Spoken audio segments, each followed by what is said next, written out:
Assalamualaikum warahmatullahi wabarakatuh. Sahabat yang beriman, Syekh Abdul Qadir Jailani atau yang biasa disebut dengan julukan Sultanul Aulia atau Raja para Wali Allah adalah salah satu tokoh agung dalam dunia Islam. Beliau dikenal sebagai pemimpin spiritual dan sufi terkemuka pada zamannya. Lahir di wilayah Gilan, pesisir selatan Laut Kaspia pada 1 Ramadan 470 Hijriah atau 1077 Masehi. Syekh Abdul Qadir Jailani memiliki pengaruh besar dalam penyebaran ajaran Islam di seluruh dunia. Beliau terkenal akan kedalaman ilmunya serta karisma dan kepemimpinannya dalam mengajarkan nilai-nilai spiritual kepada para murid-muridnya.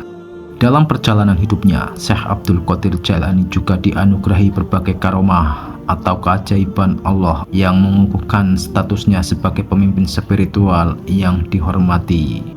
Karomah diartikan sebagai peristiwa luar biasa yang Allah Subhanahu wa Ta'ala tunjukkan melalui tangan-tangan atau kekuasaan ulama yang membenarkan keberadaannya di kalangan manusia. Karomah sering dianggap tidak rasional dan sulit dipahami oleh akal manusia, bersifat di luar kebiasaan.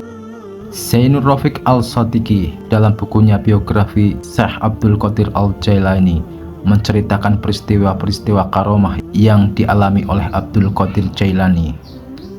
Berikut ini beberapa peristiwa yang dialami. 1. Berpuasa sejak bayi. Keistimewaan Abdul Qadir Jailani telah nampak ketika beliau lahir tepatnya pada 1 Ramadan. Hal ini dikarenakan sejak masih bayi beliau ikut berpuasa dengan tidak menyusu kepada ibunya, Ummul Khair Fatimah.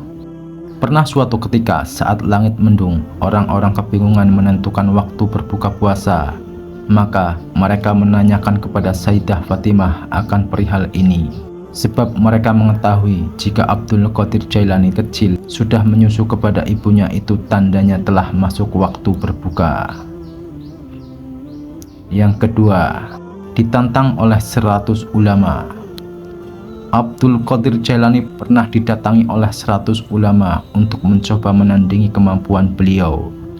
Tibalah 100 ulama tersebut di rumah Abdul Qadir Jailani. Mereka dipersilahkan duduk. Kemudian Abdul Qadir Jailani menunduk dan dari dada beliau keluarlah cahaya terang. Cahaya tersebut kemudian menyelimuti hati 100 ulama tersebut, hingga mereka merasa kagum dan mengurungkan niat untuk memberikan sejumlah pertanyaan karena yang hendak mereka tanyakan sudah terjawab. Yang ketiga, tidak tergoda oleh godaan setan. Pada suatu malam ketika Abdul Qadir Jailani sedang berzikir, tiba-tiba datang seberkas cahaya dari ufuk timur. Di dalam cahaya tersebut muncul sesosok tubuh dan berkata, "Wahai Abdul Qadir, aku adalah Tuhanmu. Sungguh aku nyatakan kepadamu, mulai saat ini aku halalkan semua barang yang haram bagimu." Pernyataan dari sosok tersebut sontak membuat Abdul Qadir Jailani terkejut dan marah. Kemudian beliau membentaknya, "Aku berlindung kepada Allah dari godaan setan yang terkutuk. Pergilah kau makhluk terkutuk."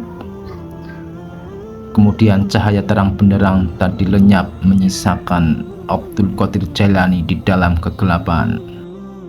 Yang keempat, menghidupkan hewan mati. Salah satu karomah Abdul Qadir Jailani yang terkenal adalah dapat menghidupi hewan yang mati. Salah satunya dengan cara menyambung kepala burung yang telah putus. Suatu ketika seekor burung tiba-tiba mati karena kotorannya terkena jubah Abdul Qadir Jailani saat sedang berwudu. Melihat itu, Abdul Qadir Jailani membersihkan jubah dan memberikannya kepada fakir miskin sebagai tebusan bagi burung yang mati. Itulah tadi sejumlah karomah Abdul Qadir Jailani yang masyhur. Semoga menambah pengetahuan bagi kita semua mengenai ulama Islam yang terkenal. Wallahu a'lam bishawab.